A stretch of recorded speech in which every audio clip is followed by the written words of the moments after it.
période Covid lañ nekk concert amul dara amul mais actualité hip hop nan nga ko gisee jamono ji. concert commencé waat na am de du fépp la amul rek. waaw peut-être ay showcase parce que je vois am na ñuy jouer ci hôtel yi. gars yi ngi jouer ci yenn endroit yi. mais bon ça a été très difficile pour tout le monde. Maintenant après man alhamdulilah je fais pas que du rap quoi. maa ngi liggéey ci yeneen affaire donc côté sama domaine liggéey beneen bu dul rap bi. sant yàlla électronique la et puis Zoom bu mu ñëwee gars yi war a dem Zoom di def télétravail. donc on a beaucoup vendu de produits donc suñu côté domaine d'activité ça nous a pas beaucoup touché au contraire xam nga yenn saa yi lu ñu wax le malheur des autres mun na def le bonheur de certains.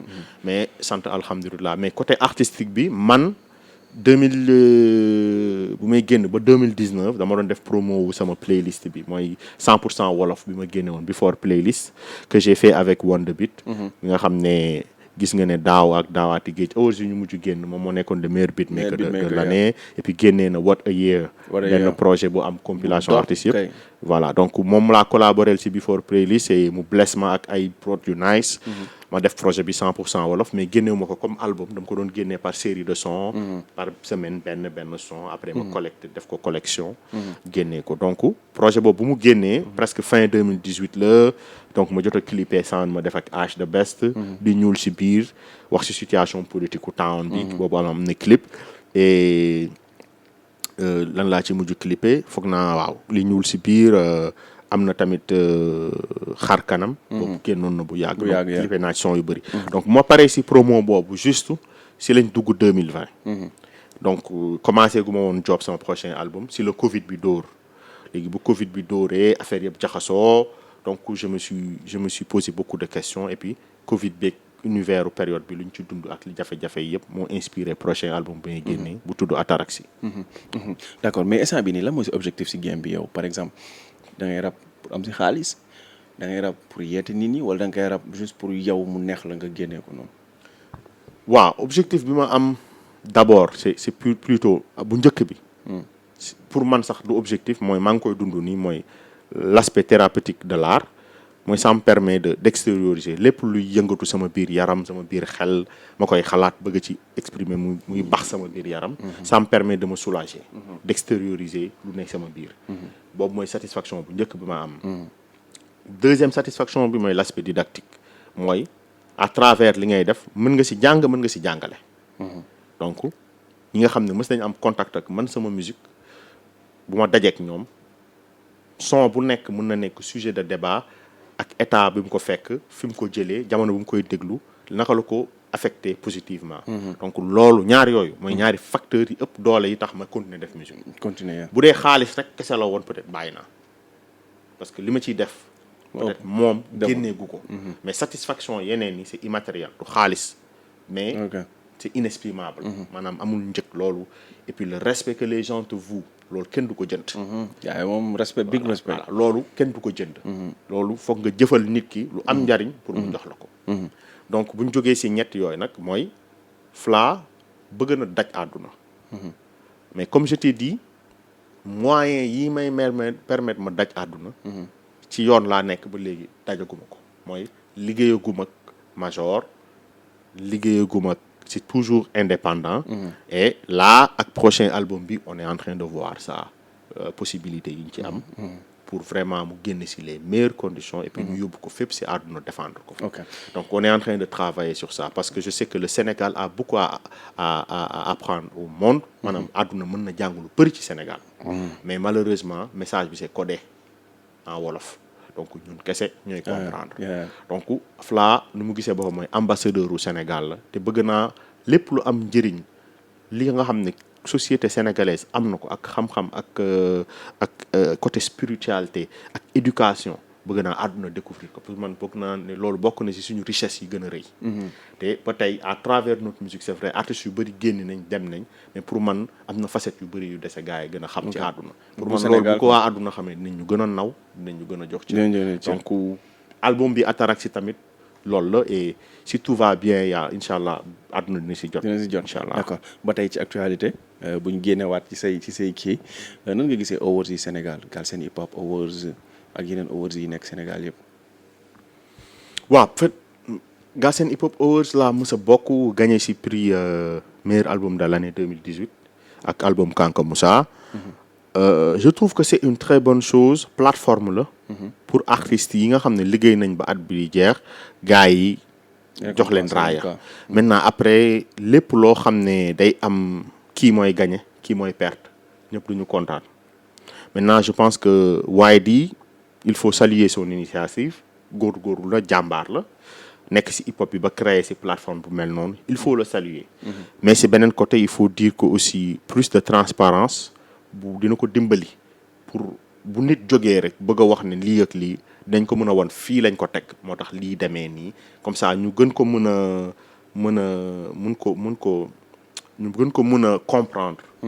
mën a xam voilà ok lii ak lii mooy baromètre yi fii ak lii foog nga def lii pour mën a gagner lii. xam nga ba tey foofu day xaw a dese leer parfois loolu moo tax ñu bëri bu ñu leen gagner duñ ko mën a nangu parce que dañuy gëm ne ñoom. ñoo war a gagner. wala bu ñu la sélectionné wu da ngay gëm ne dañ la boycotté. et je pense que ne même su dee dëgg la projet génn na. te fësul. dëgg la wàllu artiste bi am na si lu mu war a def si communication am. pour nit ñi mën a xam ne sa projet génn na fës la. parce que boo ko ci deful tamit sa projet ñëw nii jàll kenn gisu ko kenn dégg ko. pour nga mën a bokk si awards mën a gagner tamit il faut que sa projet fës tuuti tamit te loolu sa communication la donc am na côté boo xam ne artistes yi war nañ gën a liggéey. mais am na côté boo xam ne si côté organisation plus de transparence je dis pas que c'est pas transparent mais au moins mu gën a leer si bopp nit yi comme ça bu nit gagné awards ne meilleur album parce que man j'ai été victime de cela bi ma gagné meilleur album gis naa fan su yeneen artistes yu bëri di wax ne mérité wu ma ko parce que ñoom duñ déglu Fla du seen artiste xamuñ lu albumu Fra mel donc ñoom seen artiste lañ xam donc du coup seen artiste moo war a gagné léegi su dee xamoon nañ sama album lu si nekk. xam lu sa artiste album nekk. critères yi du woon ku ëpp mbooloo ku gën a siiw. mais contenu projet bi qualité contenu projet bi. looloo nekkoon critères yi looloo nekkoon critères yi ok. mais si côté communication. bu ñu nee meilleur album de l'année ñoom dañuy gëm ne dañuy wax ne seen albumu artiste baaxul. albumu artiste mën na baax.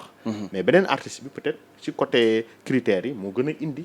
li dëpp ak loolu moo tax ñu jox ko meilleur album. donc waaye na gën a transparent. waaw plus de transparence gën a communiquer si critères yeeg yooyu dina gën a leeral bopp gars yi ne c'est pas un problème personnel que daf la meree daf la bañ. non mais parce que dama seetlu ñu si bëri instant yi ñu ngi retiré wu ñu ngi retiré wu ku si nekk bokkatuma. non mais je pense que ne nag loolu c'est plus personnel que rap kese en fait peut-être dama yow yenn saa yi nit ki si boppam su dee jubóowu leen quand je dis jubóo pas da ngeen am problème. mais seen mbir jubóowul. seen communication leerul. day yomb pour nga insinuer ay affaires. peut-être loolu au niveau de Waydi mi nga xam ne moom mooy visage hip hop Galsen il doit faire beaucoup d'efforts ci loolu. ba gars yi bañ a mais munoo kontaan loo ñëpp tamit quoi mais au moins que gars yi comprendre. gars yi comprendre ok. effort boobu noonu pour man bu ko defee. gars yi xam ne c'est pas personnel du dara et jàppalu leen dara personnellement peut-être dina gën a. woyofal tension bi entre. d'accord artistes d'accord dernière question bi ma lay kii nan nga gisee booy nouvelle génération bi. booy di ñëw ci suuf a suuf est-ce que yaa ngi envisager def ak ñoom ay son. waaw man moom ku ma xam ci hip hop Galsen xam na ne je fais partie des artistes de ma génération yu gën a support nouvelle génération. te artistes yi ngay gis yëpp bi ngay gis ak ñoom kenn xamagu leen. après la leen sénégalais yi di xam.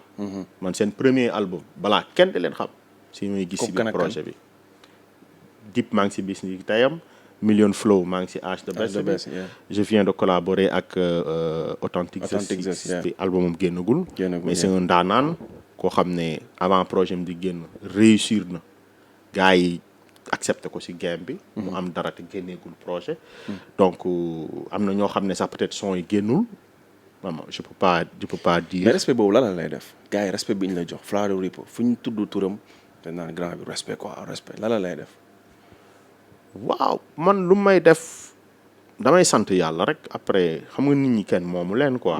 mais damaa gëm ne su ma leen jëkkuloon respecté duñ ma respecté. waaw pour man respect lu ñuy leble rek ñu fay la ko. ñu fay la ko c'est kon ne dama leen doon manqué de respect. di wax si ñoom naka su dul noonu amaana tey ci ñoom tam noonu la ñuy waxee ci man quoi. dama jàpp ne boo jàppee ñëpp sa bopp. ñëpp jàppee la seen bopp. c'est aussi simple que ça. d'accord. ba tey ci actualité gis nañ fi temps yi am lu metti lu dal suñu hip hop bi muy problème mu Kilifeu ak Simon tey nan nga gisee loolu noonu yow tey. waaw balaa dara rek mastawu si seen famille seen njaboot seen ay soxna. et c'est toujours des épreuves très difficiles ah. et àdduna moom dama gëm ne comme yonente yàlla Yusufa moo dugg prison jommul kenn. maintenant dans cette affaire dafa am lu bëri luy tey xel nit ñi parce que gis nañ ay député yu am problème bu mel noonu ils sont pas inquiétés duñu wax ne ñoom def nañ wala deful. waaye yoon na def yoon te. bañ ko utiliser tamit pour instrumentaliser ko pour def revanche politique quoi. vu que ñoom dañuy revendiquer dañuy nekk ay activistes dañuy wàcc ci terrain bi ak régime bi dañuy laale. et xeexal askan bi la ñuy def ak loo mënti wax. donc nguur gi tamit dafa war a am intérêt pour leeral mbir yi ñu xam ne du acharnement politique. du justice bu ñu instrumentaliser. que juste que c'est un fait boo xam ne am na. ñu leeral kenn ku ci nekk lu ci wàllam. su dee yoon daf ci laaj mu def ci yoon te yem ci. pas bañ leen ci jaaree pour toroxal leen pour des agendas politiques. yàq leen wala yàqal leen. voilà je pense que ne. mais est-ce que nii tu penses que ne yoon mu ngi def yoon instant bi nii. déjà yoon wax si day jafe parce que. procureur bi dafa autosaisiru basé aussi image bu nit filmer nit boo xam ne bu ñu koy filmer yëgu ko. ok déjà loolu infraction la. man tey waruma la filmer te yëgoo na yow maa ngi lay filmer. à mon insu. léegi man ma jël élément boo xam ne c'est infraction la ci tooñ la utiliser ko contre ay nit tooñ ci kaw tooñ. maanaam dañ ma tooñ ñu filmer ma. yow nga jël ci luñ ma tooñ wala nga topp ki ma tooñ. nga toppaat ma man. ok. Bougazelli lan lay kaas instant bi gendarme yi dañ ko filmer. dañ ko filmer waaw. waruñ ko woon filmer ba di ko divulguer. daf leen topp du ñu ngi def enquête ci gendarme yi. waaw pourquoi Thier bi nga xam ne daa def loolu. bu kilifa porter plainte Thier si lim ko filmer. kenn waxul dara ci loolu. donc day am ay affaires yoo xam ne day tey xel quoi. donc du ñu mën a gëm ne jubluwaay lii def yoon kese moo leen ci dugal maanaam dañu bëgg a def wane yoon wane sanctionner rek. dañuy gëm ne dafa am lu laaxatu ci suuf te li laax ci suuf boobu mooy déranger en fait. ok parce que dëkk bu ñu demee ba gëmatuñ ne justice bi buñ la tooñee. boo demee dinañ la taxawal niñ la war a taxawee du am parparloo. du am def lu neex. nguur. su boobaa nit yi nañ mën a maanu. parce que xam nañ ne boo fa demee lépp dina jaar yoon. mais buñ demee ba suñu xel tey. ndax gis nañ affaire Khalifa Sall gis affaire Sonko. nu mu fi demee ak nu mu yëngalee réew. ay nit ay bakken rot fi. justice dafa war a xoolaat taxawaayam bu baax. mais d'accord mais si kaawu Kilifeu ak Simon. moom laa la laaj. ndax yoon instant bi mu ngi dawal yoon. man ci sama xalaatu bopp laa mën a wax. ci li ma gis. li ma gis mooy yoon ni mu doxalee mbir mi. daa mel ni dañoo bëgg a dóor doom làq doom. si comprendre nga. parce que Kilifeu bu vidéo am di génn ci saa si woowuñu ko dañu bàyyi ba bu ñu laalee yi fi député yi ñu woo leen ba pare média bi jël ko tourner ko. comme problème mu passeport diplomatique moo tax ñu jàpp. Simon ak Kilifeu. alors que. histoire yi bokkul. ok donc da ngay gis ne am na instrumentalisation quoi. mooy am na lu ñuy bëgg a orchestré. parce que ci saa si bu vidéo bi génnee woon ba Sénégal yëpp gis ko ci saa si mënoon nañu woo Kilifeu. woowuñu ko. donc li may wax rek man seetaluma kenn. faruma kii et je respecte yoonu Sénégal te ñun am nañ yaqin ne yoonu Sénégal ñi fay liggéey ñu gëm dëgg lañ ñu bëgg dëgg lañ. parce que tooñ ci boppam baaxul te yoon loo atte fii di nga ko attewaat ci kanam suñu borom donc lépp looy def na nga ko teg ci yoon. te bañ a jël doomu aadama di ko teg loo ko warul teg. encore une fois di mastawu suñu frères yi. et di wax ne boo nekkee koo xam ne ku ñëpp xam la nattu du wees et puis tam ay nit lañ. mun nañ juum. c'est pas des anges. mais affaire yi tam c'est très dangereux ay filmer. non instant yi Sénégal foofu la toll mooy. looy def na nga ko xam parce que scandale yi am yëpp soo seetee léegi affaire filmer téléphone yi ak yooyu la après tamit nit tamit yaay suturaal sa bopp yaay dimbali sa bopp yaay aar sa bopp yaay moytu nee nañ ko muuñul moytuwoo maanuwoo doo mun a mucc boo muuñul di moytu di maanu doo mën a mucc boo nekkee Mor Ndaje lu ne nga ne ci lu ne tam mën na dal sa kaw. donc yal nañu yàlla dooli sutura. amiin amiin yal nañu yàlla dooli sutura. léegi actualité moo taxoon may ni ko fi ak son bu bees bi parce que wax na si lu am solo. gars yi yëpp li gars yi di ŋawte ci net beeg rab bi nii la war a demee mu tënk ko ci benn son moo leen dàq rab de. Tama poetry waaw mu tënk ko. mu ngi kii nag. audio mag waaw audio mag moom mën ngeen fa dem c'est gratuit. dégg ko quoi mu yaatu. voilà noonu la demee tey lan ngay tëjee ak lan ngay tàggatoo ak sa gars yi la doon seetaan. waaw sant naa yàlla bu baax et am mbégte ñëwaat fii ça fait toujours plaisir de te voir xam nga. ngay gën a jàpp tey xam nga. Seneweb neex na doo leen ma embauché. Seneweb waaw war nga mën a ñëw waaw man defoon nag man sama batch bi laa defee émission. waaw moom nga defee kii bi de mais si tu es un tu es professionnel quoi. tu es un professionnel quoi neex na quoi donc sant bu baax di jël jaajëfal di am mbégte toujours di échanger ak yow.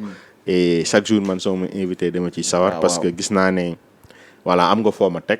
te man tamit am naa fu ma la teg donc ça fait toujours plaisir de ñëw wuy si la quoi. xamal ne tam saa yoo soxlawee Fla dina ñëw wuy si la incha allah jaayeen jëf.